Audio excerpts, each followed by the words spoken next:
The most gracious, the most merciful. Respected students, friend, follower, you are warm welcome in our online academy, the ESL Academy of Linguistic and Literature. Our contact number is 030563194464. Respected student, today we'll discuss psychoanalysis of Hedda Gabler. They can ask question, discuss Hedda Gabler as a Freudian play, or they can ask that Hedda Gabler discuss psychological analysis in a Hedda Gabler play. So they can ask various way. With this assignment, we'll also discuss page 112 to page 138. So that will be line to line text. We'll see it. So let's start our assignment. I want to give you little bit information about writer. Writer है, नाम है Henry caption. Henry caption पैदा हुए हैं 20 मार्च 1828 में. 1828 में Norway में पैदा हुए. रेवोल्यूशनरी आइडियाज़ रखते थे, रेवोल्यूशनरी राइटर्स थे. इनके बारे में कहा जाता है कि ये ऐसे टॉपिक्स को डिस्कस करते थे जो दूसरे राइटर डिस्कस नहीं करते थे. कॉम्प्लेक्स इशू, हॉट इशू, ऐसे इशू जिनको एड्रेस नहीं किया जाता था. जैसे वो फीमेल का इशू था. उस वक्त विक्टोरियन सोसाइटी थी, तो विक्टोरियन एरा के अंदर या विक्टोरियन दौर के अंदर यूँ था कि फीमेल को इतनी आज़ादी नहीं थी जितनी आज है. उनके बिल पास हो चुके हैं. They are given maximum relaxation, they are even given certain rights in democratic rights as well. तो उस वक्त इस तरह की बातें नहीं थी.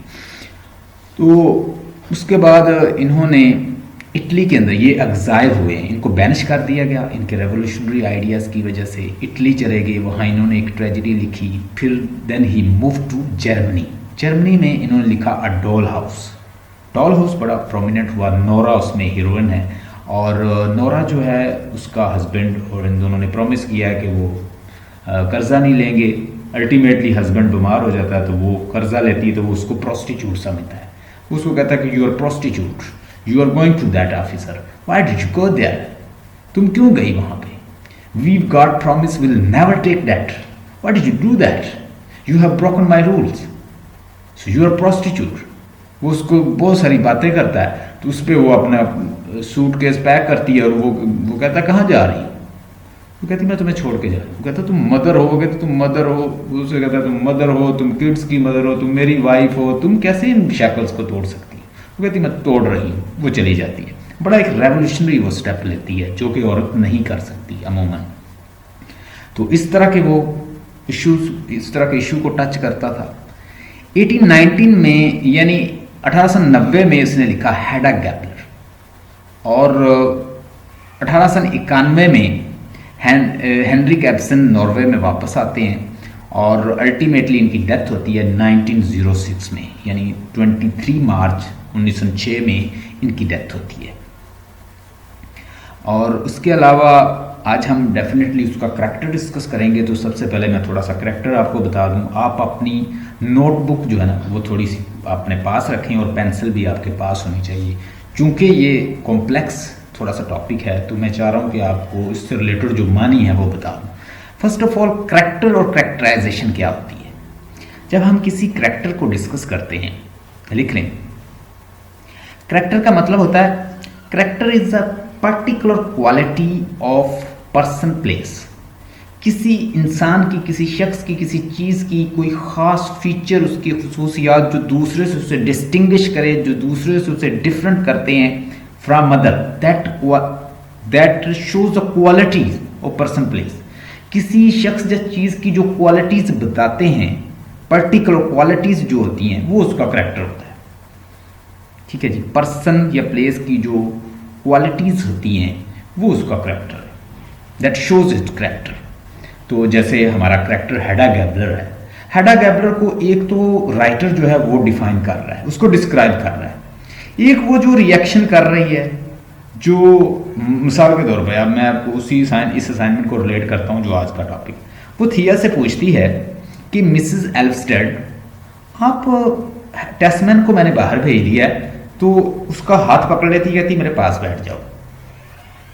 थिया से पूछती है कि मुझे थोड़ी सी इन्फॉर्मेशन चाहिए तुमसे, तुम कब से उससे जानती हो. तुम्हारा और उसका रिलेशन कब से है, लव बर्ग का तुम्हारा रिलेशन कब से है।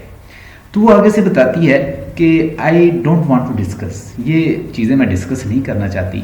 लेकिन वो कहती है no you should tell me, हम दोनों बड़े ओपन हैं, वी आर फ्रेंड, तुम मेरी भी क्लास फेलो रही हो, हम स्कूल में फेलो रहे हैं। तो हाँ हाँ कहती, मैं तुम्हें जानती हूँ, तुम वहाँ मेरे अक्सर बाल खींचा करती थी, मेरे बालों से बड़ी जेलस थी। मिसेस एल्स्टेड कहती है, थिया उसे कहती है कि तुम अक्सर मेरे बाल खींचा करती थी। तो वो उसे एक दूसरे से बातें करती हैं, एक दूसरे के साथ जब ओपन होती हैं तो उसके बाद वो उसे बताती है कि हमारा जो ताल्लुक़ है ना वो तकरीबन 5 साल से, यानी वो मेरी यानी शादी हुई है, 5 साल हो गए मेरी शादी हुई को। तो वो कहती है कि 3 साल से जो लव बर्ग जो है, तो तुम्हारा कहती 5 साल से 5 साल से तुम्हारी शादी हुई है, तो ये तुम्हारे पास कब आया। वो कहती है तकरीबन 3 साल। कहती फिर 3 साल का तो तुम्हारा रिलेशन है, यानी वो थोड़ी सी बात बताती है तो वो आगे वो खुद पिक कर लेती है कि इस तरह, क्योंकि वो बहुत ज़्यादा क्लोज थी लव बर्ग के साथ, उसके साथ सेक्सुअल बातें भी करती थी। ये दोनों छुप के सोफ़ा के पीछे अपने जनरल गैब्रियल जो था उससे छुप के ये बातें करते, वो उनका ऐसे जैसे गॉड उनको वॉच करता रहता। तो ये एक दूसरे के साथ बड़े ओपन थे। तो बहुत सारी चीज़ें, चूँकि वो लव बर्ग को जानती है तो बहुत सारी चीज़ें जो है वो खुद उससे पिक करती रहती है, उसकी बातों से ही वो पिक करती है कि ये इन्होंने ये किया होगा। तो इस तरह इस करैक्टर को, एक तो करैक्टर राइटर डिफाइन कर रहा है, डिस्क्राइब कर रहा है, एक करैक्टर जो है अपनी हैबिट के जरिए, एक करैक्टर जो है खुद अपने आप को डिफाइन कर रहा होता है। तो करैक्टराइजेशन क्या होती है, the step by step process where in an author describe character.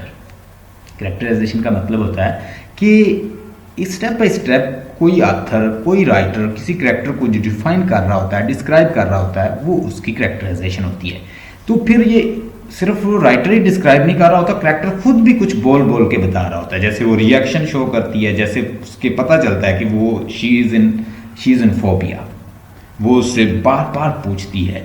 फिर जैसे उसका जेलस होना, फिर उसने बर्न करना, फिर उससे एल्स्टेड से जेलस होना, लव बर्ग से जेलस होना, मुकाबले पे ना आ जाए। तो ये करैक्टर कुछ अपने आप को खुद भी बता रहा है कि वो उससे कोई फोबिया है, उसे एक कोई न्यूरोसिस प्रॉब्लम है, या न्यूरोटिक जो उसकी प्रॉब्लम्स हैं वो भी साथ साथ आ रही हैं कि वो she is mad to some extent, बड़ी ऑब्सेस्ड है सर्टन अपनी सोच में। तो it can be describe directly by author. Characterization के अंदर क्या होता है, एक तो करैक्टर उसे डिस्क्राइब करता है, एक वो खुद डिस्क्राइब करता है करैक्टर अपने आप को directly through. And how does it describe himself, character अपने आप को कैसे डिस्क्राइब करता है, थ्रू स्पीच, अपनी थॉट के जरिए, अपने डायलॉग्स के जरिए, अपने एक्शन के जरिए, अपने बिहेवियर के जरिए। Character also describe himself, it is also come in characterization, वो भी करैक्टराइजेशन में आता है। साइकोलॉजिकल एनालिसिस का मतलब है कि हमने उसकी फीलिंग्स और थॉट का एनालिसिस करना है। ये करैक्टर अब हम इस तरह उसे देखेंगे, देखिएगा।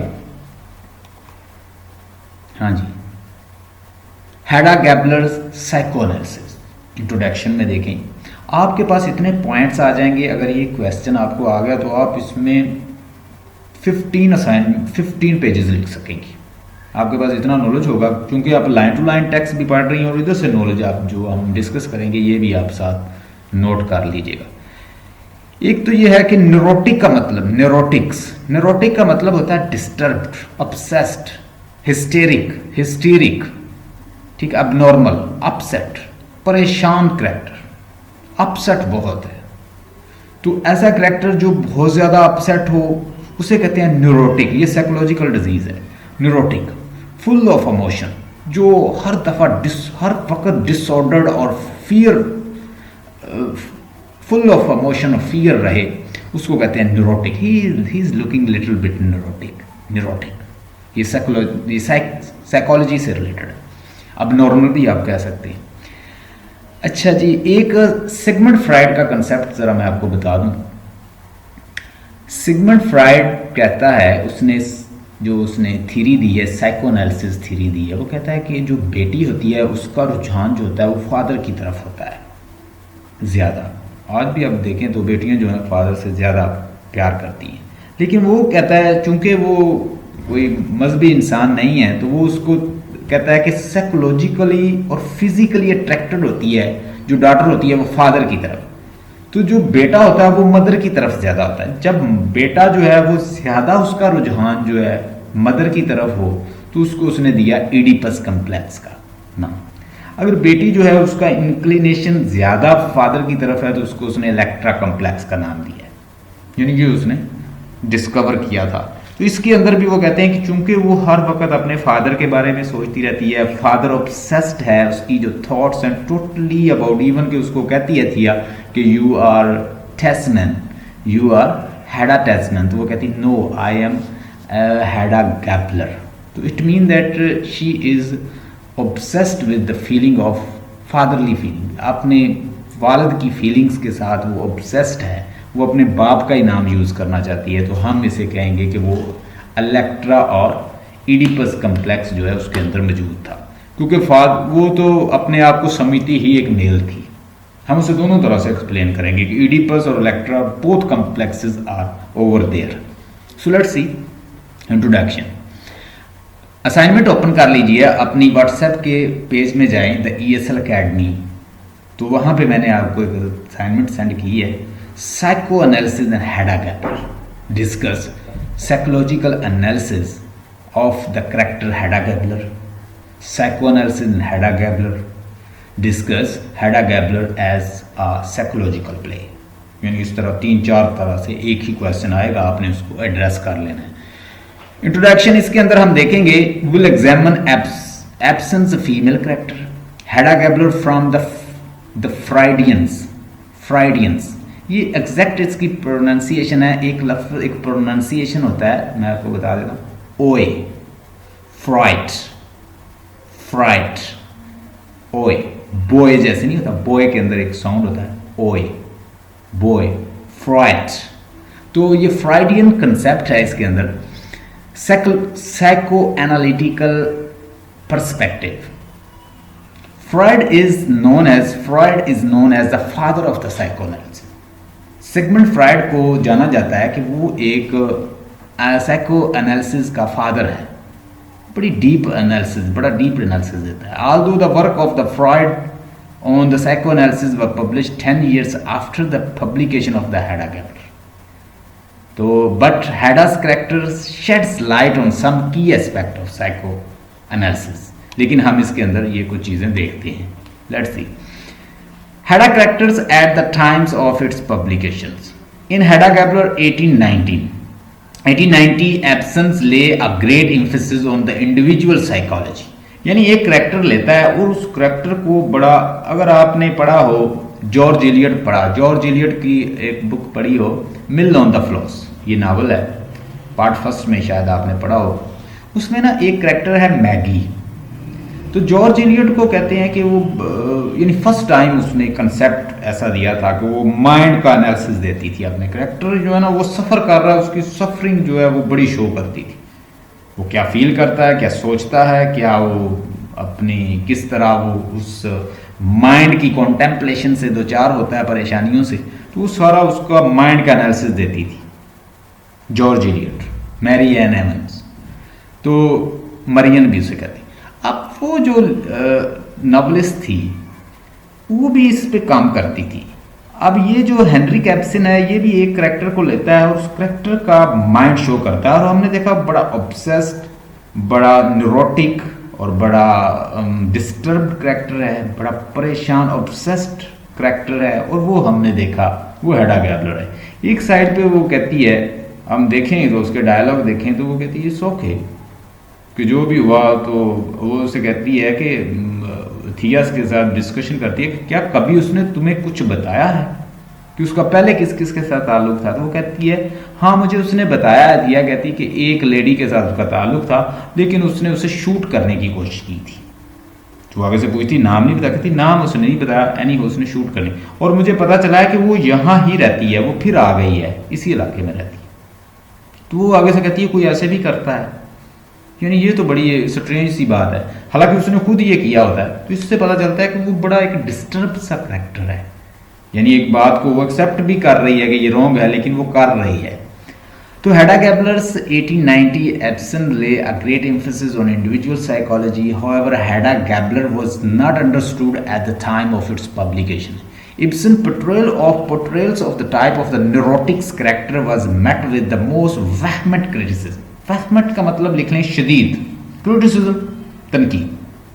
यानी ये जो उसने करेक्टर का पोर्ट्रेयल दिया, इसके ऊपर बड़ा एक्सट्रीम जो है शिद्दत से लोगों ने क्रिटिसाइज किया कि ये किस तरह का न्यूरोटिक करेक्टर। न्यूरोटिक का मतलब लिख लें अबनॉर्मल, अपसेट, ऑब्सेस्ड, ठीक है, ऑब्सेसिव किस्म का जो डिस्टर्ब किस्म का जो इसने करेक्टर लिया है, उसके ऊपर लोगों ने बड़ा क्रिटिसाइज किया। इवन हर नोवर्जियंस कंटेम्प्रेरी जो उस वक्त के हम असर थे उसके, received Hedda Gabler as a weird character, उसे भी उन्होंने स्ट्रेंज किस्म का करेक्टर लिया। A critic wrote a more Jen-Bledit that wrote in more Jen-Bleds that Hedda was a monster created by the authors in the form of the woman। यानी critics ने उसके बारे में लिखा कि ये भी एक मॉन्स्टर है जो इसने बना दिया है, ये अजीबोगरीब किस्म का एक मॉन्स्टर है character. Who has no counterpart in the real world, जिसका रियल वर्ल्ड में कोई ताल्लुक नहीं है और वो हमारे इस रियल वर्ल्ड से ताल्लुक ही नहीं रखती। अजीबोगरीब किस्म का कैरेक्टर बना दिया, बड़ा इसके ऊपर क्रिटिसाइज किया। अभी तक लोग इस पे लिख रहे हैं, अभी बहुत सारी रिसर्च हो रही है इसके ऊपर। It was only when the science of the human behaviour developed and people begin to show more eagerness in the play. जैसे जैसे साइंस डेवलप हुई, जैसे न्यू थीरीज, साइकोलॉजी से रिलेटेड न्यू थीरीज आ गई या नए लोगों ने उसके ऊपर रिसर्च किया, तो वो उसको और उन्होंने उस पर वर्क करना शुरू कर दिया। Hedda Gabler's under Freudian psycho analytic scanner, जब इसको फ्राइडियन एनालिटिक स्कैनर के साथ देखा जाता है, जैसे मैंने बताया कि वो कहता है कि इंसान, अगर औरत जो है, अगर कोई बेटी फादर की तरफ ज्यादा इंक्लाइंड हो तो दैट इज इलेक्ट्रा कॉम्प्लेक्स। अगर वो बेटा जो है वो मदर की तरफ इंक्लाइंड है तो उसे उसने इडिपस कॉम्प्लेक्स का नाम दिया। अब इसकी परवरिश इस तरह हुई है, थोड़ा सा बात को समझें कि इसकी परवरिश इस तरह हुई है कि उसने उसको मदरहुड नहीं सिखाई, उसने उसको अच्छी वाइफ बनना नहीं सिखाया, उसने शूट करना सिखाया उसके बाद, उसने उसको अरिस्टोक्रेटिक्स मैनर दिए, उसने उसको एज अ मेल उसको ट्रीट किया, यानी उसे बनाया ही मेल। तो इसका मतलब ये है कि वो क्या थी, एक मेल थी, एक मेल की फॉर्म में थी। इसका मतलब ये है कि उसके अंदर क्या था, उसके अंदर इलेक्ट्रा कॉम्प्लेक्स था। वो अपने फादर की तरफ बहुत ऑब्सेस्ड थी, अपने फादर के नेम से बहुत ऑब्सेस्ड थी और वो एक अबनॉर्मल कैरेक्टर थी। देखिए, let's see. Hedda Gabler, the best known of Ibsen's creations apart from the Nora Helmers। Nora का मैंने आपको बताया, नोरा जो है अ डॉल हाउस, अगर आप उसका डॉल हाउस पढ़ें बड़ा ज़बरदस्त है। उसको फीमेल को पोर्ट्रे किया गया है कि फीमेल जो है वो रिएक्शन शो करती है, सोसाइटी जो उसे सप्रेस और डिप्रेस्ड किए हुए है वो उसके अगेंस्ट रिएक्शन देती है। हमने उसको कई दफ़ा डिस्कस किया, तो ये उससे डिफरेंट कैरेक्टर है। Ibsen intended Hedda Gabler to be portrayed in the play more as a general's daughter than Tasman's wife। हमने देखा कि इसके नावल के अंदर, ये जो प्ले हमने इसको देखा है, इस प्ले के अंदर हम क्या देखते हैं कि ये मोर देन क्या है, यानी बेटी के यानी वाइफ के अलावा ये एक डॉटर शो करती है अपने आप। जब उसे थिया कहती है कि तुम हेडा टेस्मैन हो, तो वो कहती no I M Heda Gabler. तो इसका मतलब है कि उसके अंदर हम यहाँ पे लिखेंगे फ्राइडियन कंसेप्ट के अकॉर्डिंग हम लिखेंगे there is Electra complex inside her personality. Her father taught her all kind of masculine act like the riding horse, pistol, instead of preparing her for the wifehood and motherhood. उसने उसे वाइफहुड motherhood नहीं सिखाई और उसने pistol चलाना और इस तरह की जो हॉर्स राइडिंग वगैरह सिखाई। आप इसको मजीद एक्सप्लेन कर सकते हैं, ये सारे पॉइंट्स हैं। इन the play she is found playing with her father's pistol is possible Freudian's phallic symbol। Freudian ने एक कंसेप्ट दिया था कि ये फैलिक सिंबल का मतलब है ये एक वो कहते हैं ये एक जैसे एक सेक्सुअल चीज जो होती है बिल्कुल इसी तरह है। विच शोज हर, उसको उसने सेक्सुअल सिंबल का नाम दिया है जो उसका पिस्टल है, which shows her latent wish to be a man, जो मैन बनना चाहती है। Thus she wishes to shove away all the feminine ways, वो तो सारे फेमिनिन्स जो तौर तरीके हैं उन्हें छोड़कर क्या बनना चाहती है, एक मेल बनना चाहती है। तो ये भी हम इसको डिस्कस कर सकते हैं। रिप्रेशन, इसके अंदर रिप्रेशन है। रिप्रेशन किस चीज़ की है? इस प्ले को अगर एनालाइज किया जाए, इसको एनालिसिस के थ्रू देखा जाए, तो हम देखते हैं कि इसके अंदर रिप्रेशन है। वो आज़ाद होना चाहती है, वो बीइंग अ मेल बनना चाहती है, वो ना तो प्रेगनेंसी चाहती है और ना ही चाइल्ड लेना चाहती है, और ना ही बतौर वाइफ उन नॉर्म्स को, जो मिडिल क्लास के नॉर्म्स हैं, उनको फॉलो करना चाहती है। अफेयर बनाना चाहती है, आज़ाद रहना चाहती है, ब्रेक करना चाहती है। जो ब्रेक करता है सोसाइटी की नॉर्म्स को, वो उसे अच्छा लगता है। तो it means she is rebel. और रिप्रेशन को जब भी आप किसी चीज़ को दबाते हैं तो वो आउटबर्स्ट, एकदम आउटबर्स्ट होती है। तो बिल्कुल इसके साथ भी ऐसे होता है, ये मसलसल अपने आप को दबाती रहती है। उन मिडिल क्लास औरतों को फेस करना, मिडिल क्लास में रहना और वो सारा सोसाइटी को देखना, अल्टीमेटली वो क्या हो जाती है, वो एक ऐसी ऑब्सेस्ड करैक्टर बन जाती है, एक न्यूरोसिस में चली जाती है। न्यूरोसिस उसका डिसऑर्डर हो जाता है कि वो अल्टीमेटली खुदकुशी कर लेती है। But being a women with a strict compliance, compliance का मतलब होता है एक्सेप्ट करना, फॉलो करना, ठीक है, एम्ब्रेस करना, सबमिट कर देना, झुक जाना, फॉलो कर लेना। But being a women with the strict compliance to the social convention, औरत होते हुए बड़ी सख्त कंप्लायंस कर लेना, सोशल कन्वेंशन को एक्सेप्ट कर लेना। She can't become a sort of the person she wishes to B.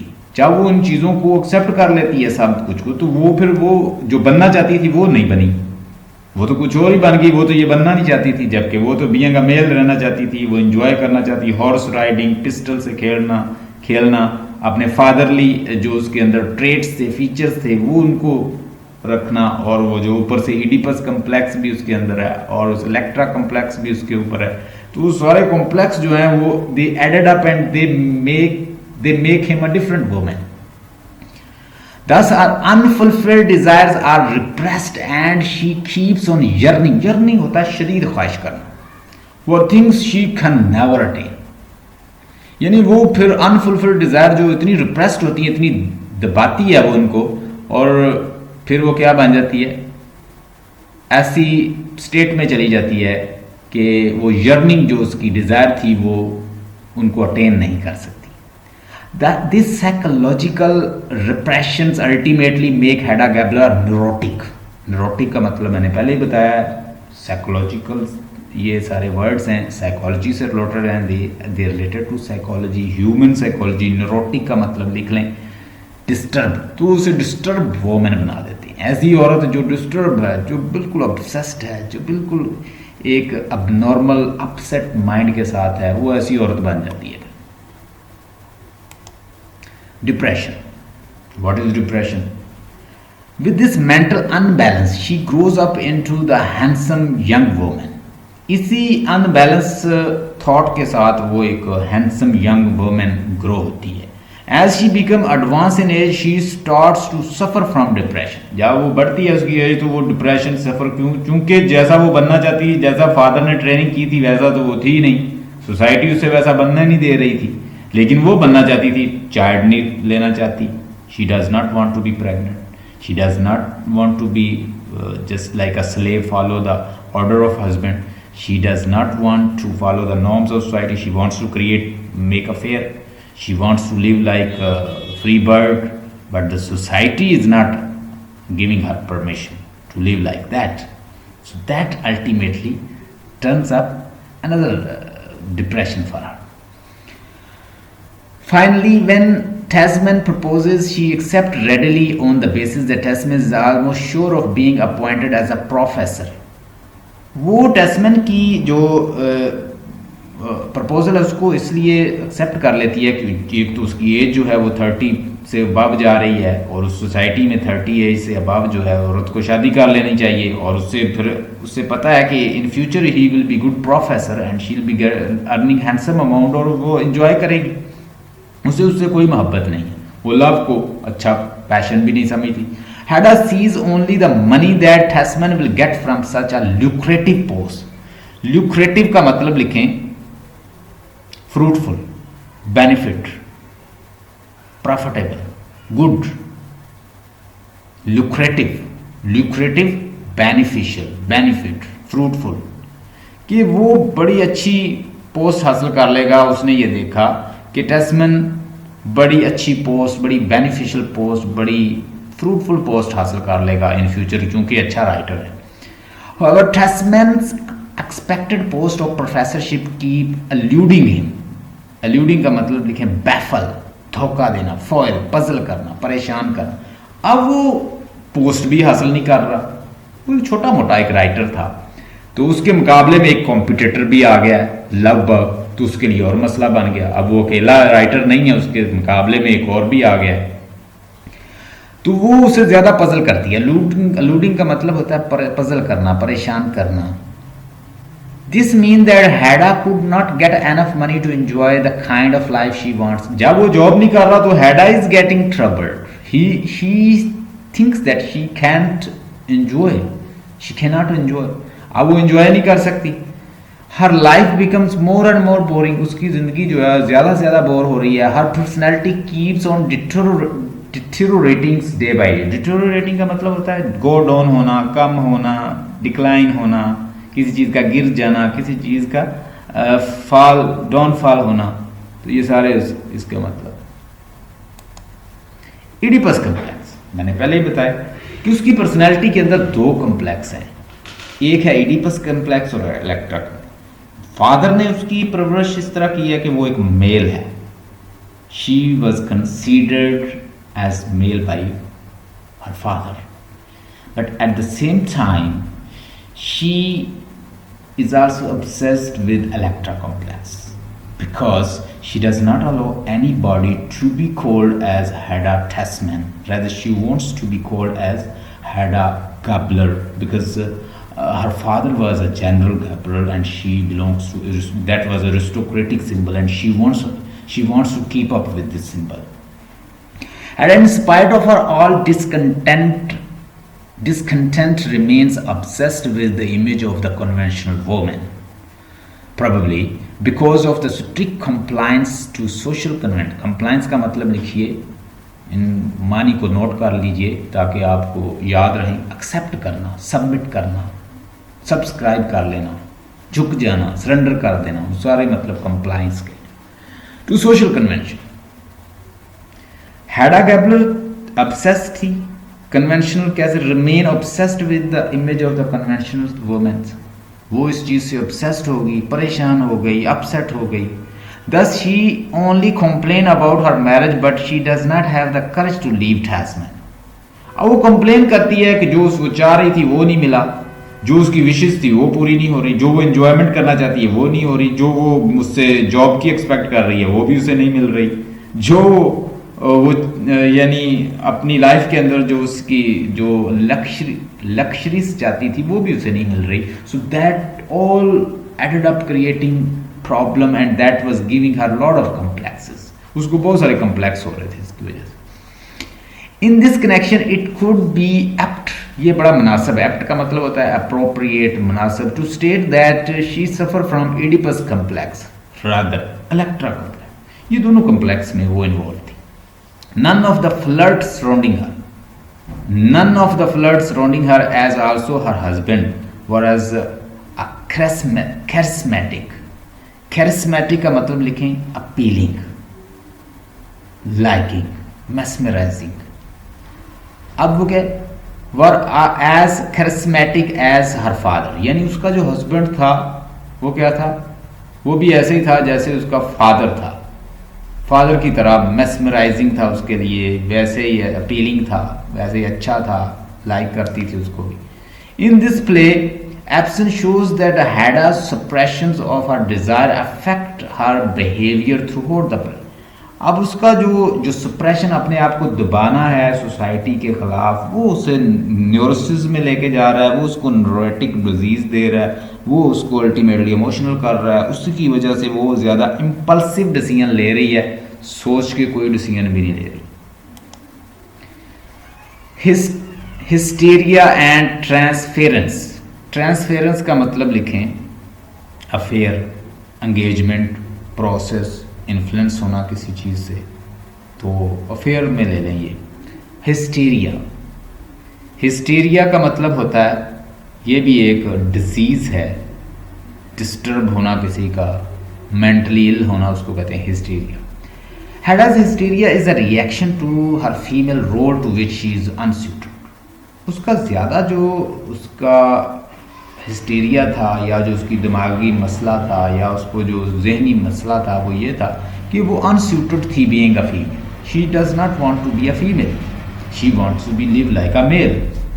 Hadda rejects a marriage and pregnancy but does not mean that she achieves the way of living she wants, and thus she becomes very depressed. इंसान जो ज़िंदगी में चाहता है वो अक्सर पूरा नहीं होता। मिसाल के तौर पर बहुत सारी फीमेल हैं जो ये चाहती हैं कि we don't want to be female because being a female is very tough job. You have to look after the kids, you have to even maintain house, you have to prepare meal, you have to even look after your husband as well as your elderly people in your home, and that's all added up to create a lot of problem for a female. और ये सारी बहुत सारे problem बन जाते हैं female के लिए. And no female want to be a like tough job, live like with the tough job. और कोई फीमेल नहीं चाहती ये फीमेल की जॉब गुजारे, एज अ फीमेल जिंदगी गुजारे, लेकिन she has to live because she's ultimately she's a female, she's a sister, she's a wife, and you can say that she's a mother. So इस तरह के बहुत सारे रिलेशन में वो जकड़ी होती है, तो वो उसने ये लाइफ गुजारना बड़ी मुश्किल है. Had a resentment. रिसेंटमेंट का मतलब होता है एंटागोनिज्म, सिनिसिज्म, ठीक है जी, डिसप्लेजर्स और इरिटेशंस, ये सारे मतलब, इंजरी, सारे मतलब इसके. रिसेंटमेंट का मतलब आप यहाँ पे लें उसकी जो डिस्प्लेयर थी, जो उसकी इरिटेशन थी, जो उसकी प्रॉब्लम थी, उसकी रिसेंटमेंट सबसे ज़्यादा ये थी, या उसकी इंजरी सबसे ज़्यादा ये थी, is directed toward other in form of the hatred. यानी ये सारी चीज़ें जो वो चाह रही थी वो नहीं मिल रहा था, तो ये रिसेंटमेंट उसको किसकी तरफ ले जाती है? Hatred, violence, destructions, which is form of the transference, जो अल्टीमेटली इसकी शक्ल ले लेता है. ट्रांसफेरेंस ये इन्फ्लुएंस करता है कि वो अल्टीमेटली इस चीज़ में बदल जाती है कि वो डिस्ट्रॉय करना चाहती है. जो चीज़ ठीक है उसे अच्छा नहीं लगता. अब लव बॉब ठीक हो गया तो she does not like it. Mrs Elvsted उसके साथ अच्छी लाइफ गुजार रही है, वो उसको डायरेक्ट कर रही है, अच्छा बना रही है, तो वो भी उसे अच्छा नहीं लग रहा कि वो क्यों नाम ले जाएगी, कि उसका नाम बनेगा कि उसने उसे अच्छा कर दिया, मैं उसको तबाह बर्बाद करूँगी. अब ये चीज़ें उसको अल्टीमेटली उधर से न्यूरोसिस और न्यूरोटिक्स डिजीज की वजह से आती हैं. Transference according to Freud is a redirection of the feeling. Feeling जब रीडायरेक्ट होके कोई और डायरेक्शन लेती है तो वो उसको ट्रांसफेरेंस कहते हैं. And desire retain from childhood towards the new object. यानी एक चीज से जब फीलिंग्स, एक चीज पहले आप एक चीज को फील कर रहे हैं कि मुझे ये चाहिए, आपको वो नहीं मिलती तो आप रीडायरेक्ट होके कुछ उसकी तरफ, कोई और चीज की तरफ चले जाएंगे. तो that is ultimately called transference. अब वो चाहती क्या थी? आज़ादी उसे मिली नहीं, तो वो क्या होगी? वो चेंज होगी किसमें? वायलेंस में, हेट्रेड में, डिस्ट्रक्शन में, तबाह बर्बाद करने में दूसरे कैरेक्टर्स को. She hates all those who could achieve those desire she can't attain. So she tries to manipulate the lives of others to ruin them. फिर अब वो किसमें चली गई है? दूसरों को मैनिपुलेट करना चाहती है, कंट्रोल करना चाहती है. आगे न्यूरोसिस. न्यूरोसिस का मतलब होता है, लिख लें, न्यूरोसिस मीन अफ्लिक्शन, तबाही, madness, mental illness, phobia, insanity, सारे इसके मतलब है, लेकिन यहाँ पे हम न्यूरोसिस का मतलब लेंगे कि अल्टीमेटली जो उसकी इंसेनिटी है, जो उसका पागलपन है, वो कैसे बनता है।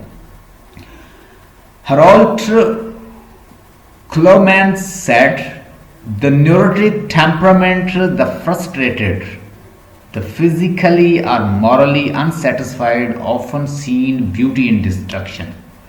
जो चीज़ें फिजिकली और मॉरली अनसेटिस्फाइड रहती हैं फीलिंग इंसान के अंदर, वो ऑफन किसकी शक्ल ले लेती हैं? डिस्ट्रक्शन की।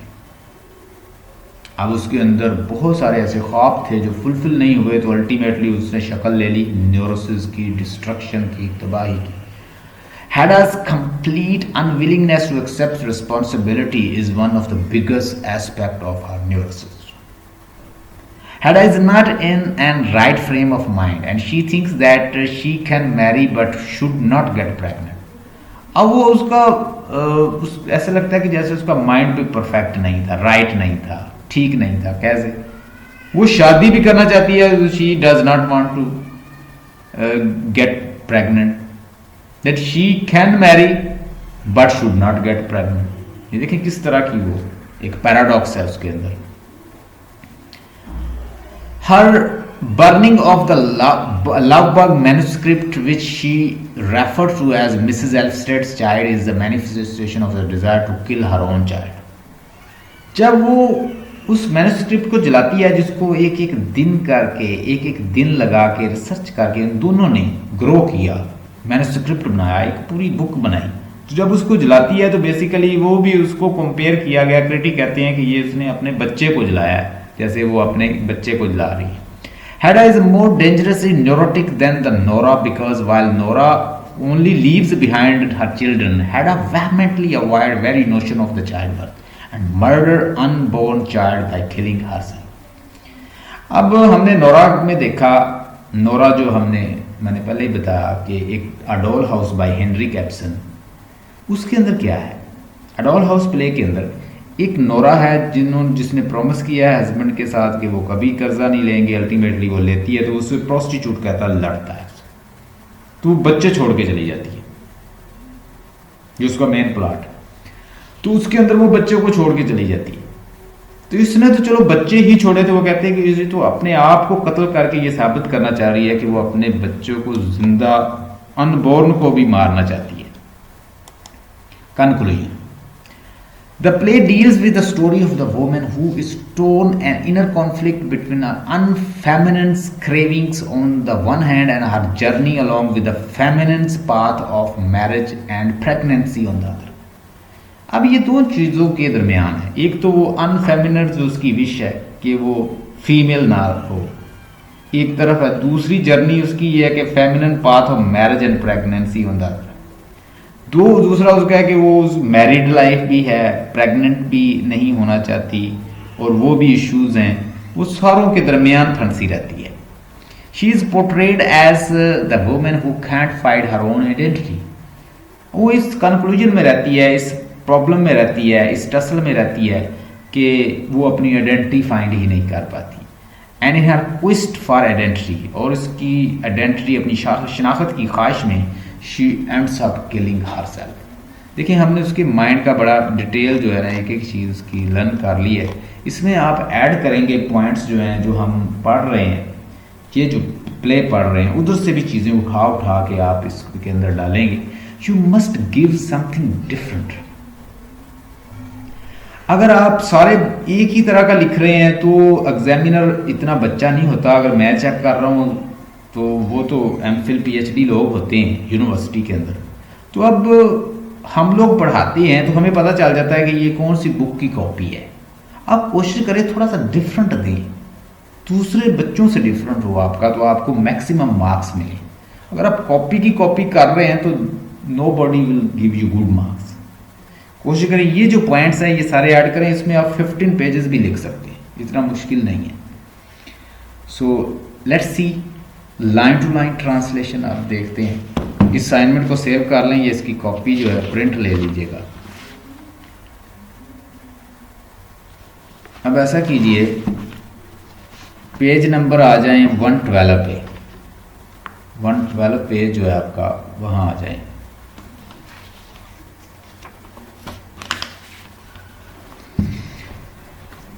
आज हम ये डिस्कस करेंगे, इसके अंदर करैक्टर आएंगे, हेडा कैपलर और थिया जो हैं वो एक दूसरे से डिस्कस करेंगे। Let's see. आज की मैं स्टोरी आपको पहले बता देता हूँ कि इसके अंदर ओवरऑल होता क्या है। यानी एक्ट 1 जो है हम फिनिश करेंगे, इसके अंदर मैं आपको बताऊँगा कि कौन सा करैक्टर जो है वो दूसरे से क्या इन्फॉर्मेशन ले रहा है, कैसे ले रहा है इन्फॉर्मेशन। ठीक है, ये चीज़ें हम डिस्कस करेंगे। इसमें जज ब्रैक भी आएगा, हेडा आएगी, टेस्मैन आएगा, इनके डायलॉग्स हैं और ये आपस में डिस्कस करेंगे। आज हम हेडा को, टेस्मैन, जज ब्रैक, ये सारे इंट्रोड्यूस हो जाएंगे इसके अंदर। Let's see, page number 112 to 138। Respected students, you are listening to the voice of Sarana. Our contact number is 030563194464. I'm your coach, presenter Sarana. Today we are going to discuss line-to-line text, page 112 to 138. Let's start.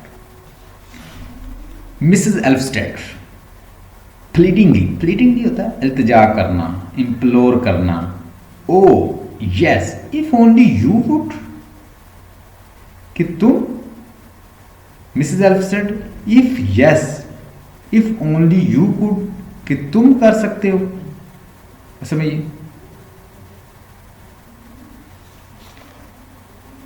if somebody is having the text, kindly send her text. Someone will send you, don't worry. Line to line text, somebody will send you, because I was busy and I couldn't send. You just wait, someone will send you. So you should write down points and listen, inshallah you will get a lot of knowledge. Mrs. Elfstead, oh yes, if only you could, कि तुम कर सकती हो, तुम ये कर सकती हो। आगे टेस्टमैन कहता है I'll do it in this very moment, मैं अभी ये करूँगा। Do you have his address, Mrs. Elfstead? क्या तुम्हारे पास मिसेज एल्फस्टेड, क्या तुम्हारे पास उसका एड्रेस है? मैं अभी करता हूँ उसको, यानी जो तुम लिखोगी मैं अभी पोस्ट करता हूँ, वो आ जाएगा। अब यहाँ पे बात ये हो रही है कि मिसेज एल्फस्टेड जो है उसको मशवरा दिया है किसने, टेस्मैन ने, कि तुम उसे खत क्यों नहीं लिखती। हेडा कैपलर और टेस्मैन दोनों मिलकर कहते हैं कि तुम उसे खत लिखो, ये पोस्ट कर देगा, या हम बर्था को कहेंगे वो पोस्ट कर देगी, ये कौन सा मुश्किल है, तुम लिखो उसको। इतनी परेशान जो हो रही है। अब वो सम हो टेस्मैन को वो बाहर निकाल देती है हेडा, और फिर उसका हाथ थाम लेती है, कहती इधर आओ मेरे पास सोफे पे बैठ जाओ। कहती नहीं मैंने जाना है, मुझे जाने दो। कहती no, we will talk each other. देखो ना, तुम सिर्फ उसकी गर्लफ्रेंड ही नहीं हो, मेरी भी कुछ लगती हो, हम दोनों क्लास फेलो रहे हैं, स्कूल में रहे हैं इकट्ठे, चलो हम बातें करते हैं। वो उसे कहती है मुझे जल्दी है, मुझे जाने दीजिए। और कहती no, I want to talk to you, I want to get some information, मैं तुमसे कुछ मालूमात लेना चाहती हूँ। कहती बोलो क्या चाहिए मालूमात। तो वो उसे बताती है हाँ तुम कब से एक दूसरे से रिलेटेड हो। तो कहती जब से ये ट्यूशन पढ़ाने आया। हाँ तुम्हारी शादी को कितने साल हुए? 5 साल हुए। हाँ तो इसका मतलब ये है कब से तुम अटैच हो? 3 साल। इसका मतलब है 3 साल का तुम्हारा रिलेशन है। हाँ तुम्हारा फिर ये ऐसा वैसा भी रिलेशन होगा। उससे बातें पूछती, क्योंकि वो लव बॉय को जानती है, वो प्रोस्टिट्यूट्स को विजिट करता है, वो बहुत सारी गर्लफ्रेंड उसके अफेयर में है, वो उसके बहुत क्लोज थी और उससे बड़ी फिजिकली अट्रैक्टेड थी और उससे बातें भी पूछती थी, इस तरह सेक्सुअल बातें करते थे। तो अब उसने बहुत सारी चीज़ें जो उसने नहीं बताई तो उसने पिक कर ली हैं। हेडा को पता चल गया कि इनका ऐसा रिलेशन है, इनका बड़ा क्लोज रिलेशन है, each other they are enjoying close relation. वो अल्टीमेटली फिर उसके सामने सरेंडर कर देती है और उसको कहती है चलो मैं तुम्हें बताती हूँ। उसे सब कुछ बता देती है कि ये मेरा रिलेशन जो है, हमारा रिलेशन इस तरह का है और मैं यानी वो कहती है कि तुम्हारा हस्बैंड जो है वो माइंड नहीं करता तुम इधर हो। तो वो आगे से कहती है कि अब मैं तुमसे क्या छुपाना, अगर वो उसे पता चल जाए तो वो माइंड करेगा, लेकिन मैं उससे छुप के आई। अब उसे सारी बात जो है ना वो हैडा ने उससे पूछ ली है, ठीक है। उसके बाद जज ब्राक आ जाता है। जज ब्राक जो उसे आके एक इंफॉर्मेशन देता है टेस्मैन को कि टेस्मैन भाई टेस्मैन अब तुम अकेले नहीं हो, अब तुम्हारा एक कॉम्पिटिटर मैदान में आ चुका है। हाँ जी, क्या नाम है उसका? उसका नाम है लवबॉग। लवबॉग ने कहते हैं कि एक लिखा है, एक बुक लिखी और बड़ी कामयाब हुई है। तो कहता है मैं उसे I wish him good luck.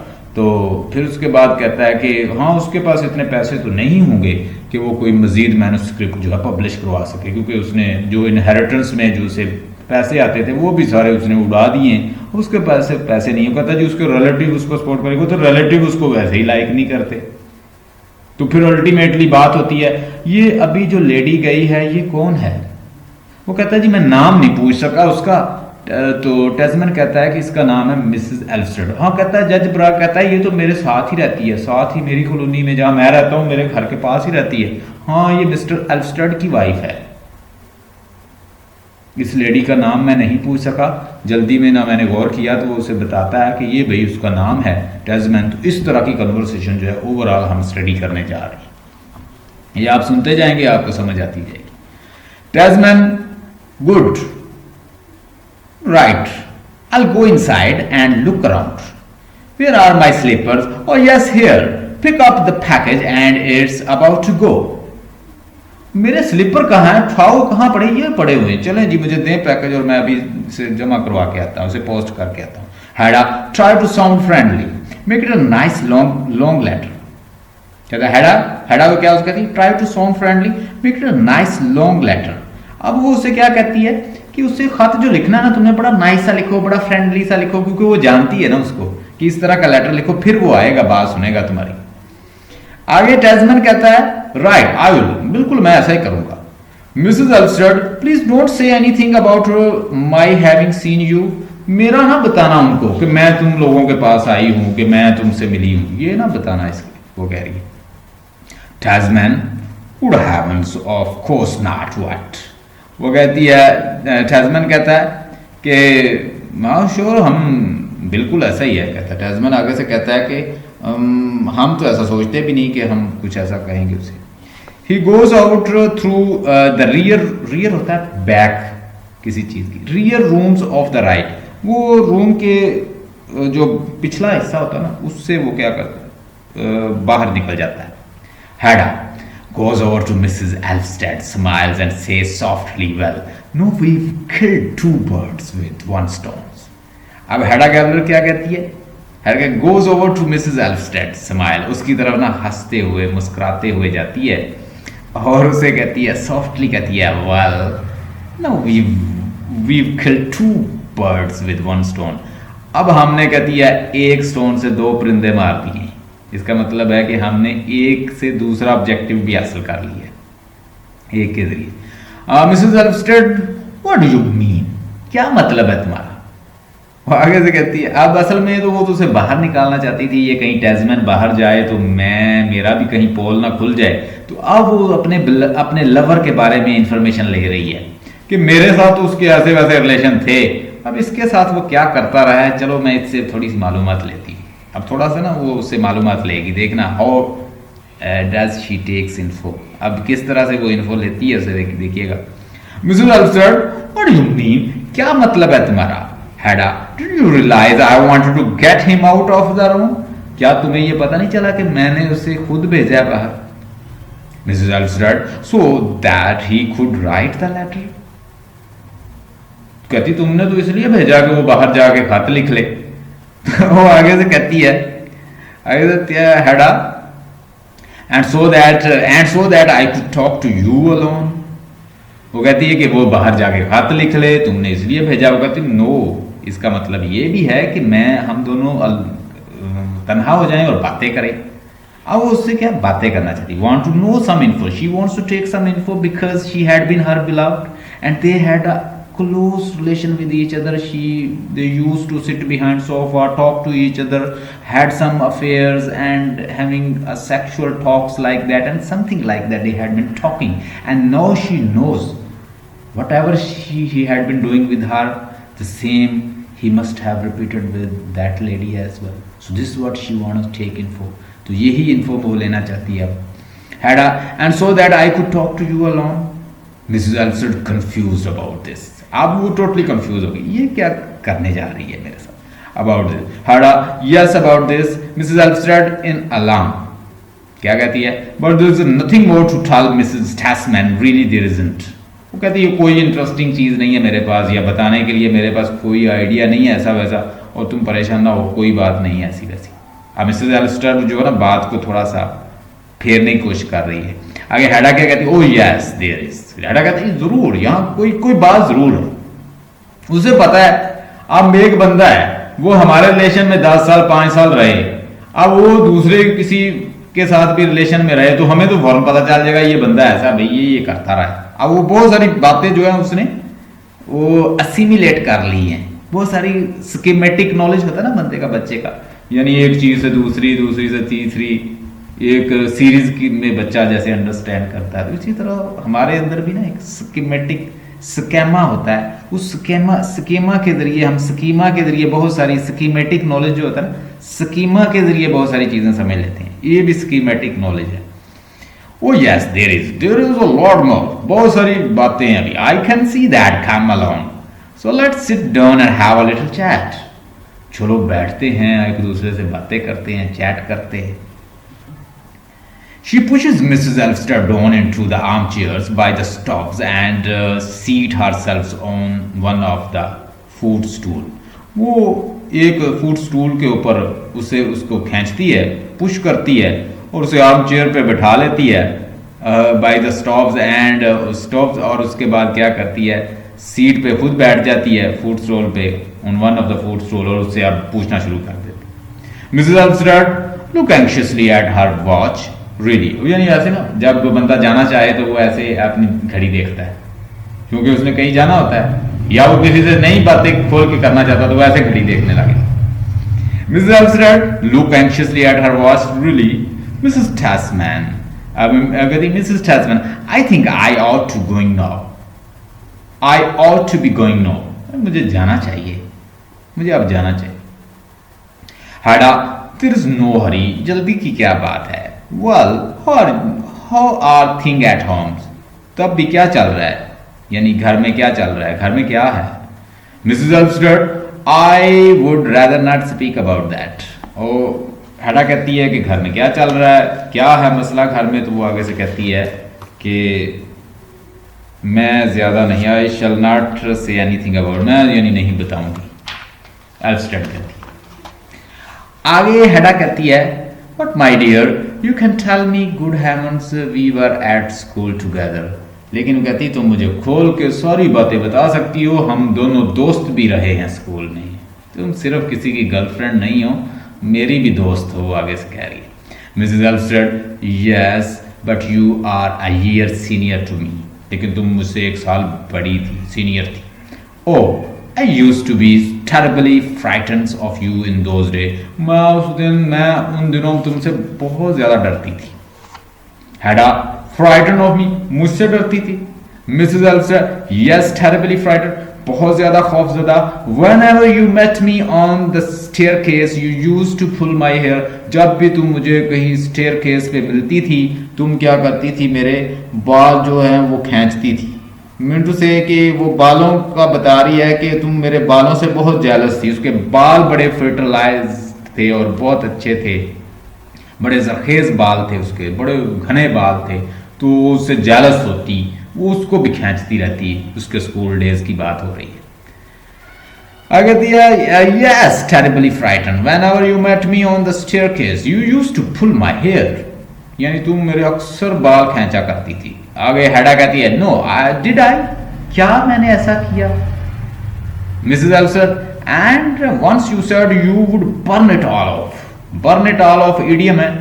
एक दफा तो तुमने मुझे ये भी कहा था कि तुम इन सबको जला दोगी मेरे बालों. Hada, oh, what was only in fun? That was only in fun, ये तो मैंने फन में कहा था। Mrs. Elmstead, yes, but I was so silly in those days, and then afterwards, I mean, we were drifted so far apart, our background were so different.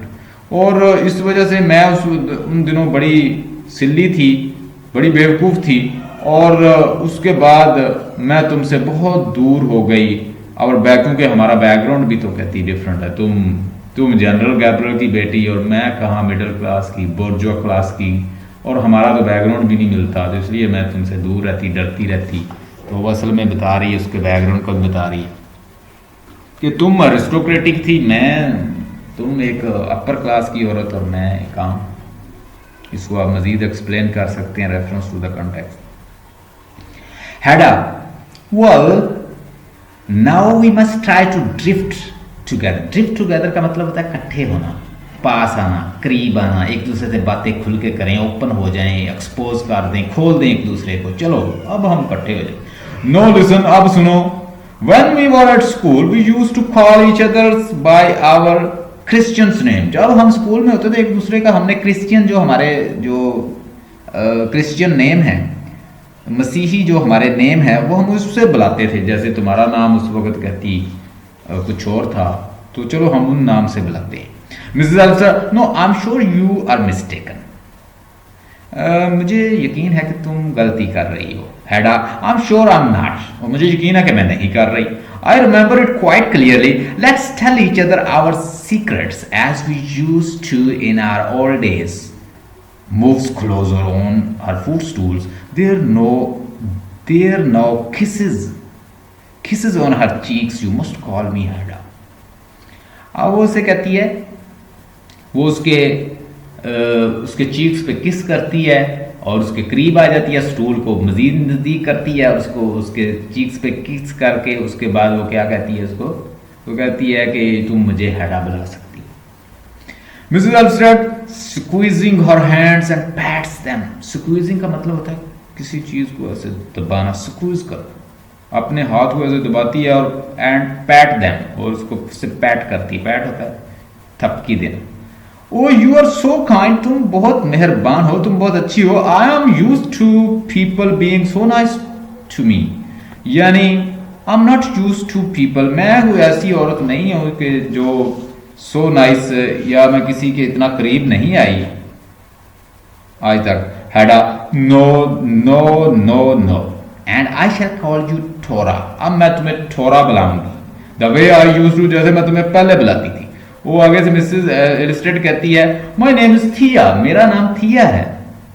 हैडा, yes of course I meant Thea, हाँ मेरा मतलब भी Thea क्या था। Look at her sympathetically, so you are not used to kindness Thea in your own home. आगे Mrs Elvsted कहती है, oh if only I had a home but I have never had one. अगर कहती है कि मेरा तो कोई घर नहीं है, ओनली आई हैड होम, काश मेरा कोई घर होता, बट आई हैवंट, मेरा कोई घर नहीं है। आई हैव नेवर हैड वन, मेरा कोई घर नहीं है। इसका मतलब ये है कि जिससे मेरी शादी हुई है उसके साथ भी मेरी अंडरस्टैंडिंग नहीं है। वो उसने मुझे जस्ट एज अपनी बच्चों की एक आया के तौर पे लिया हुआ है। मैं उसके बच्चों की खिदमत करती हूँ और मेरे उसके पास टाइम नहीं होता। वो मजिस्ट्रेट है, वो सारा दिन अपने फैसले करता रहता है और टाउन टू टाउन फिरता रहता है, उसके पास टाइम नहीं होता। अल्टीमेटली मेरी लाइफ में लव बॉग आया, लव बॉग ने मेरी लाइफ को लाइफ बना दिया। ठीक है, अब now I want to spend life with Lovborg. बस मैं लव बॉग के लिए जीना चाहती हूँ, लव बॉग के साथ रहना चाहती हूँ।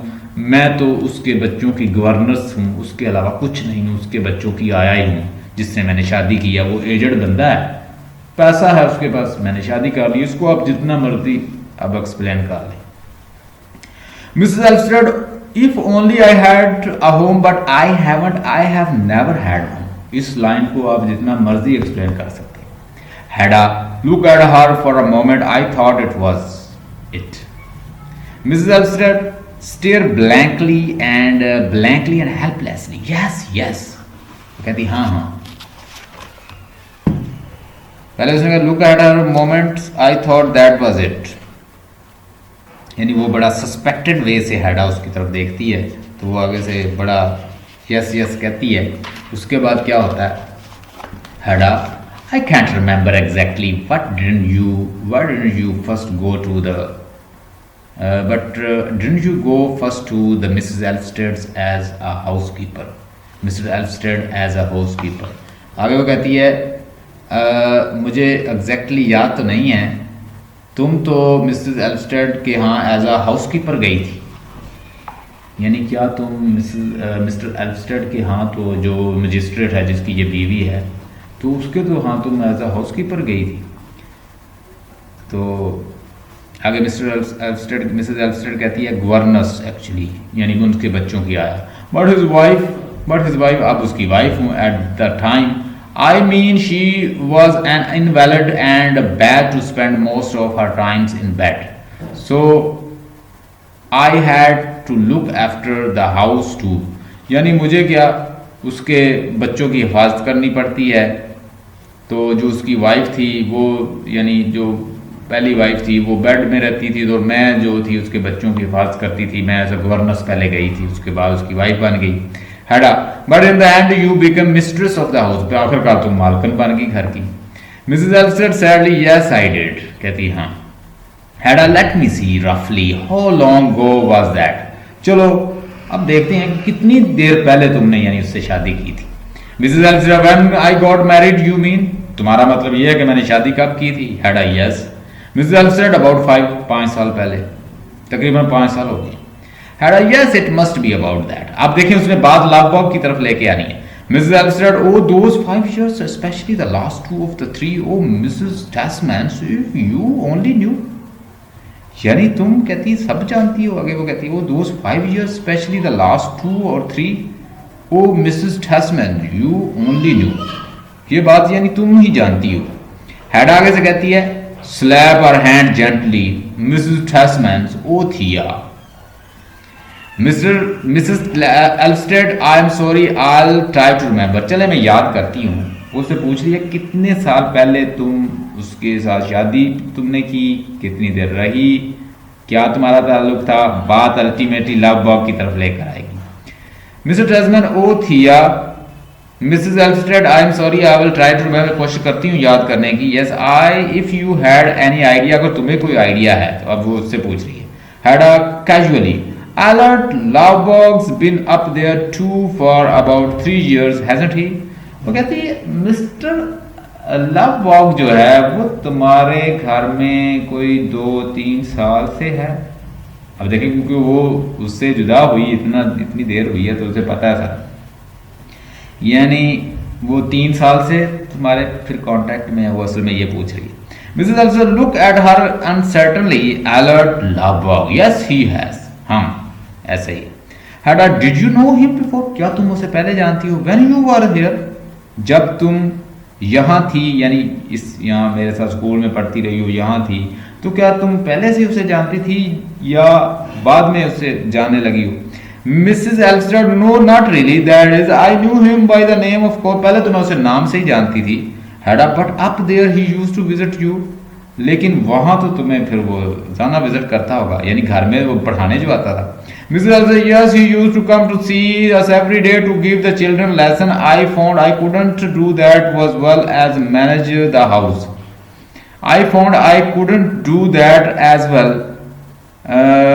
while as manage the house. वो कहती हाँ वो डेली पढ़ाने आता था बच्चों को, उनको लेसन देने आता था, और मुझे ये फील हुआ कि मैं यानी घर के काम करते करते बच्चों को पढ़ा नहीं सकती। Hada, I'm sure you couldn't, and your husband. I suppose being a magistrate, he has to be away from the home a good deal. अब देखें वो बात को किधर ले गई है। कहती मुझे यकीन है कि तुम भी नहीं कर सकती और तुम्हारा हस्बैंड भी नहीं कर सकता, तुम्हारा हस्बैंड तो अक्सर शहर से बाहर रहता है।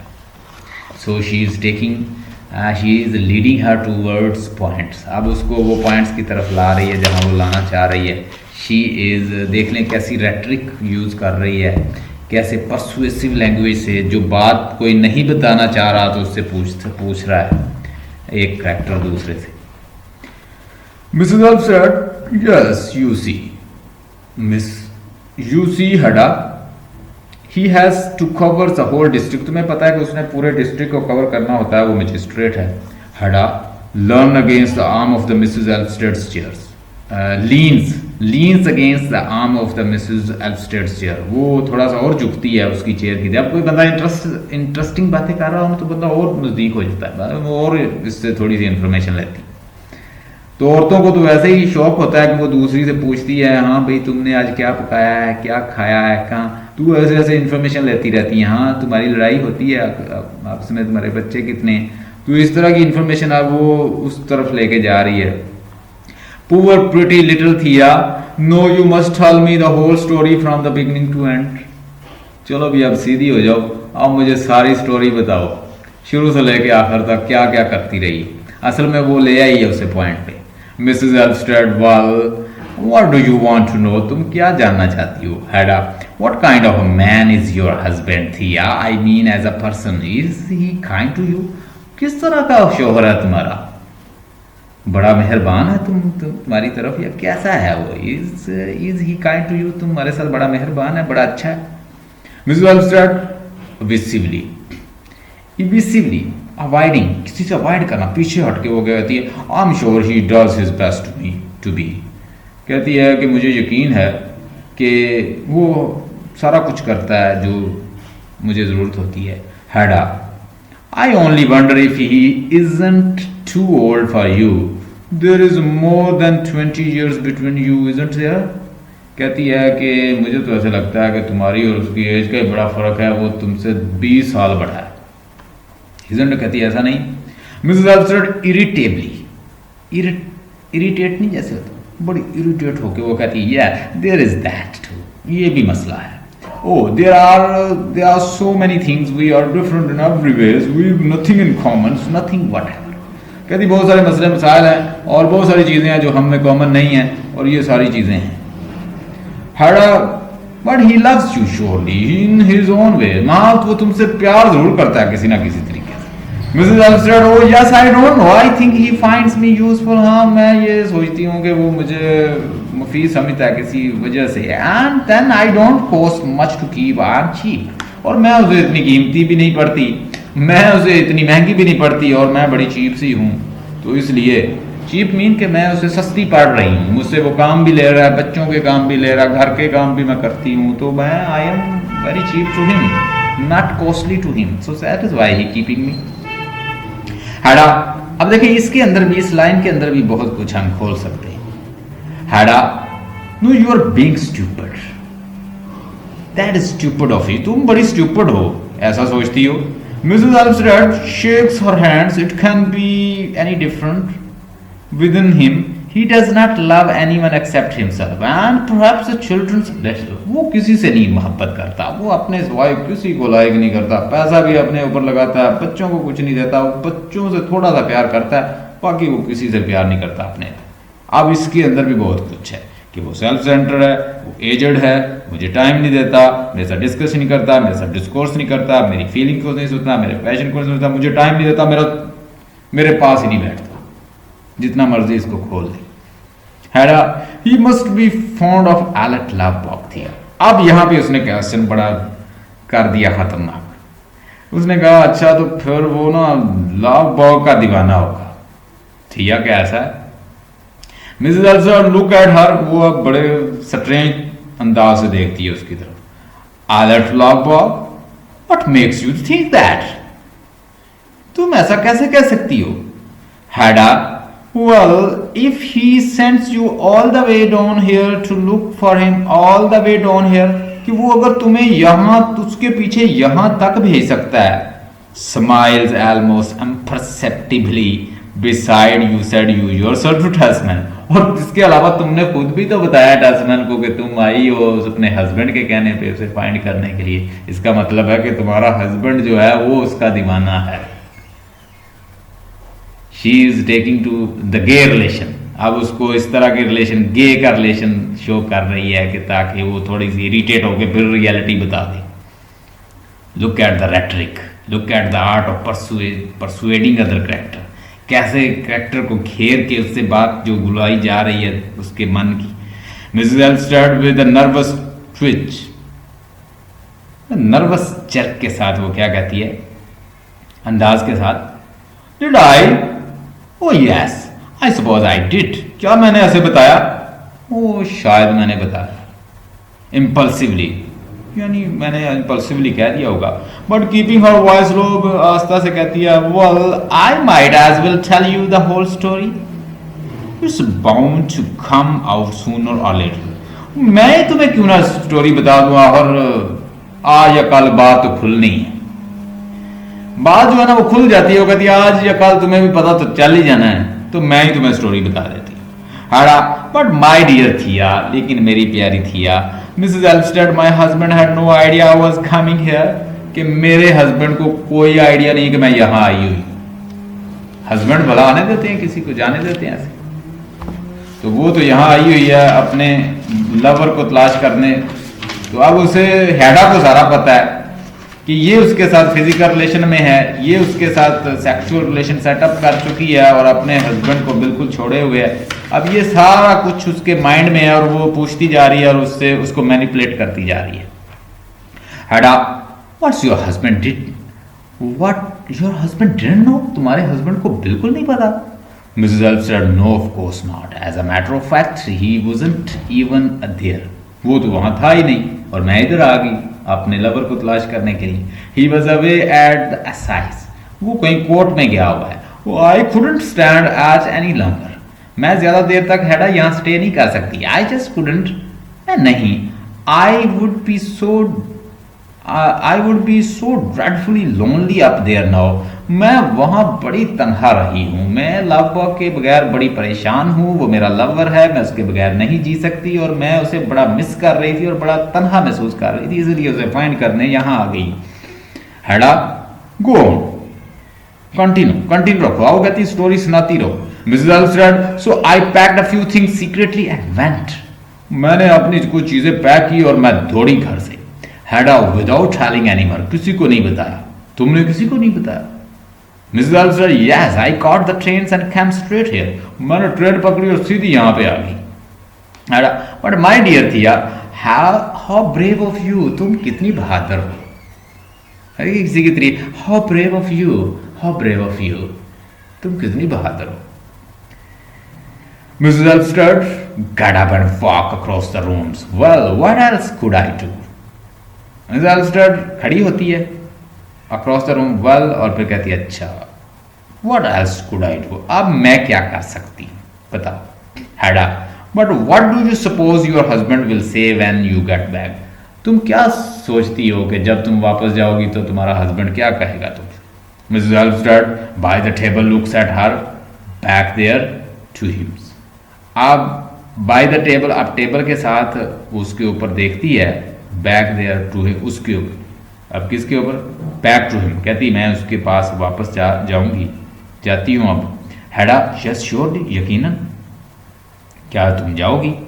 Mrs Elvsted, I shall never go back to him, यानी वो उसे ना हैरानगी के साथ कहती कि मैं भला उसके पास अब वापस जाऊंगी। तो आगे से वो मिसेस एल्स्टेड फिर कहती श्योरली कि तुम उसके पास जाओगी। तो वो आगे से कहती है, आगे ये एक काउंटर क्वेश्चन होता है, वो कहती I shall never go back to, मैं उसके पास कभी नहीं जाऊंगी। Hedda get up and goes closer, Hedda खड़ी होती है और उसके पास और आ जाती है। You mean you left your home for good, for good का मतलब होता है हमेशा के लिए, ये भी एक फ्रेज है। वो कहती क्या तुम्हारा मतलब है कि तुमने अपना घर हमेशा के लिए छोड़ दिया? Mrs Elvsted, yes, I didn't see what else I could do. Miss Elvsted कहती है कि I didn't see what else I could do, मैं क्या करूँगी। वो हेडा ने उससे क्या कहा कि तुमने अपना घर हमेशा के लिए छोड़ दिया है। तो वो आगे से कहती है कि मेरे लिए अब कुछ नहीं है वहाँ पे, there is nothing there। हेडा आगे से कहती है but to do it so openly, क्या तुम ये सब कुछ ओपनली कर रही हो? Mrs Elvsted, oh it is no use trying to keep a thing like that secret, मुझे कोई कहती राज रखने की कोई ज़रूरत नहीं है। हेडा आगे से कहती है but what do you suppose people will say, और तुम क्या सोचती है लोग क्या कहेंगे इसके बारे में? अब देखें ये सोसाइटी का क्वेश्चन आ गया यहाँ कि सोसाइटी जो है इन्फ्लुएंस करती है कि आप ब्रेक डाउन नहीं कर सकते, आप सोशल नॉर्म्स को नहीं तोड़ सकते, एक कल्चर को तोड़ोगे तो वो आपके खिलाफ हो जाएगी। आप में से ड्रामा एक चल रहा था यहाँ पे, मेरे पास तुम हो।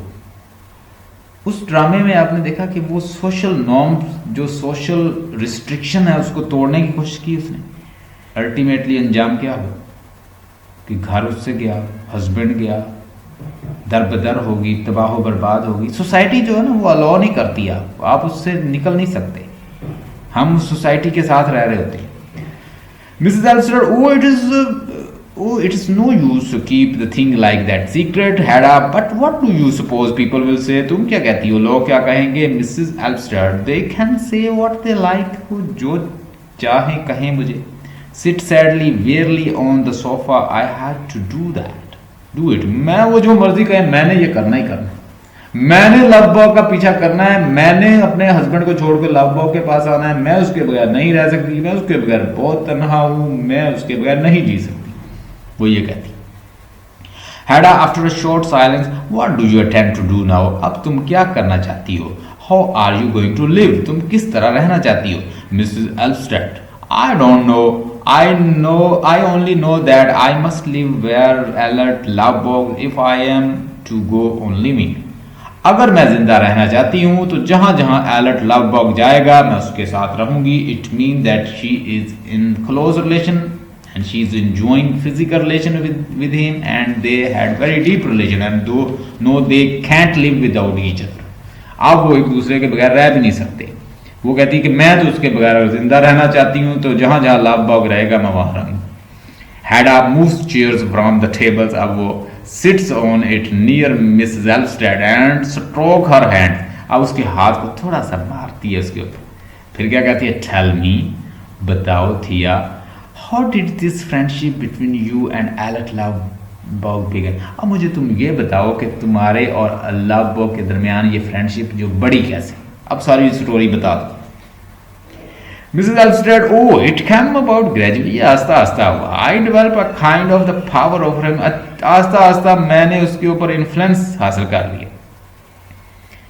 I developed a kind of, I gained a sort of influence over him. आस्ता आस्ता मैंने उसके ऊपर इन्फ्लुएंस हासिल कर लिया. आस्ता आस्ता मैंने उसके ऊपर क्या कर लिया?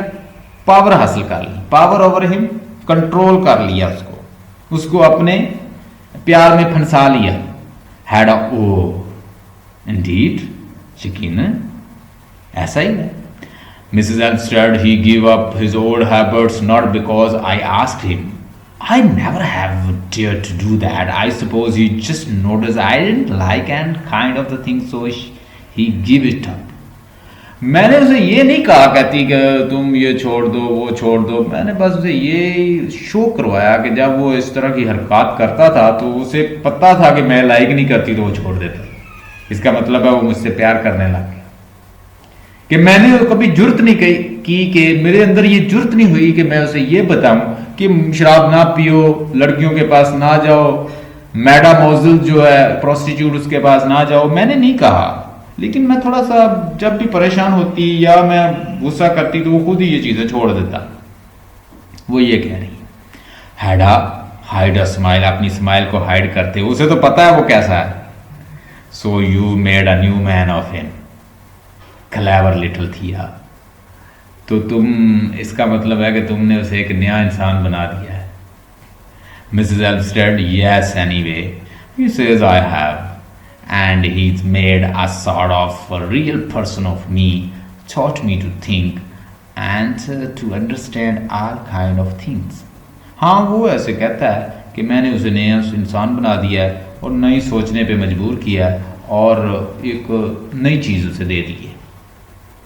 Hedda, did he give you lesson too? क्या तुम्हें भी उसने कोई लेसन दिया? Did he give you lesson too? क्या तुम्हें भी उसने कभी कोई लेसन दिया जो पढ़ाता है वो? Mrs. Elmstead, not exactly lesson, but he talked to me about, oh, you've no idea, so many things, and then he let me work with him. Oh, it was a wonderful. I was so happy to be allowed to help him. यानी उसने मुझे बहुत सारी चीज़ें बताई और मैंने भी उसको बहुत सारे आइडियाज़ दिए और वो इनको अप्रिशिएट करता और I was so happy to be allowed to help him. और जो मुझे उसने इजाज़त दी कि मैं उसकी मदद करूँ, मैं उससे भी बड़ी खुश हूँ. Hedda, did he allow you to help him? क्या तुम्हें उसने इजाज़त दी कि तुम उसकी मदद करो, या तुमने उसे परमिशन दी उसने कि मेरे साथ चलो या मेरी मदद करो मुझे लिखने में? Mrs Alfred, yes, whenever he wrote anything we always did it together. जब भी वो कोई लिखता तो मैं भी पास बैठ जाती, हम मिल के लिखते। हैडा, लाइक गुड फ्रेंड, जिसका मतलब अच्छे दोस्तों की तरह। Mrs Alfred eagerly, friends, yes, why friend, why Hedda, that's exactly the word he used. हाँ, यही वो इस्तेमाल करता है अल्फाज। Oh I ought to feel so happy but I can't, I do not know if it will last. मैं ये नहीं सोचती कि हमारी जो फ्रेंडशिप है, दोस्ती है, मोहब्बत है, कभी ख़त्म होगी। Hedda, you don't seem very sure of you don't seem very sure of him. अब या इस लाइन से हम बड़ा इसको रेफरेंस टू द कॉन्टेक्स्ट लिख सकते हैं कि तुम ना क्या तो रही हो कि कभी नहीं टूटेगी, लेकिन तुम इसके बारे में श्योर नहीं हो। जब मोहब्बत होती है तो मोहब्बत में शक नहीं होता। फिर अब वो उस तरफ, अब वो एक और फिलॉसफी इसमें डाल देगी, इवन कि इससे वो लव बॉय को भी मिसगाइड करेगी। अगर तुमसे वो प्यार करती है तो भी शक कैसा? मोहब्बत यहां होती है वो ये बावर करवाएगी उसको कि वहां तो शक नहीं होता, तुम तो शक करती फिर रही हो, तो तुम्हारी मोहब्बत तो सच्ची ना हुई। असल में तो उसे अच्छा नहीं लग रहा कि यार ये लव बॉय जो है किसी और से प्यार करे। आगे वो कहती है कि Mrs. Alfred sadly sometimes something stand between alert love box and me, the shadow of another woman. वो कहती है कि हम दोनों के दरमियान एक शैडो है किसी और औरत का। अब इस लाइन के अंदर भी इसको अंडरलाइन कर लें अगर आपके पास है तो। ये लाइन भी बड़ी कीमती, ये बड़ी इंपॉर्टेंट लाइन है। अब कहती है कि हम दोनों के दरमियान एक औरत का शैडो है। एक औरत है वो हम दोनों के दरमियान खड़ी है। अब वो है पता नहीं कौन, मुझे वो बताता नहीं है। वो कहते तो अब वो पूछी हु हैडा, हु कैन दैट बी, वो कौन हो सकती है, हु इज शी? वो कहता है अब वो बताएगी कि एक औरत है, उसने वो बताता है कि उसने मुझे शूट करने की कोशिश की, तो उसके बारे में वो बताएगा, देखिएगा। अब कहता है कि Mrs Alfred, I don't know, someone he used to be friendly with in the old days, someone he is never been able to forget. Old days में वो किसी के साथ मोहब्बत करता था, उसको अभी नहीं भूला। Hedda, what has he told you about her, उसने क्या बताया उसके बारे में? Mrs Alfred, oh he only mentions her once casually, कभी उसने एक दफा उसने मेंशन किया था। Hedda, well what did he say, क्या कहता है? Mrs Alfred, he said when he left her she tried to shoot him with his pistol. Hedda, cold control with cold serenity वो कहती है, व्हाट नॉनसेंस, ये कैसा पागलपन है? People don't do such things, the kind of the people we know, हम जिन लोगों को जानते हैं वो तो ऐसा नहीं करते। अब देखें यहां पे यहूदी करने वाली है और वो खुद ही बातें कर रही। आगे वो कहती है मिसेस अल्फ्रेड, हैडा आगे से कहती है कि no, I think it must have been that red hair singers he used to be. Alfred कहती है नो, मैं ये सोचती हूं, I think it must have been that red haired singer he used to be, ये शायद वो कोई रेड हेयर सिंगर है जिसके पास वो अक्सर जाता है, तो शायद ये उसकी बात करता है।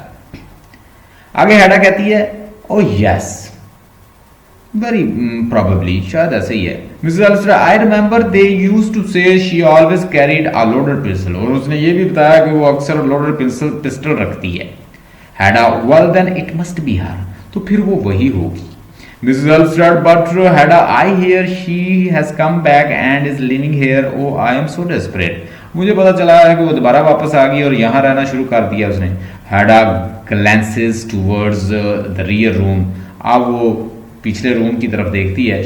वो कहती है, आवाज निकालती है, टेस्टमैन इज कमिंग, टेस्टमैन आ रहा है, गेट अप एंड विस्पर्स, खड़ी हो जाओ, हम विस्पर करते हैं। वो विस्पर करती है उसके कान में, Thea we must not breathe a word about this to anyone, हमने अब एक लफ्ज भी नहीं बोलना इसके बारे में। अब उसको डरती है कि मेरा भी पोल ना खुल जाए।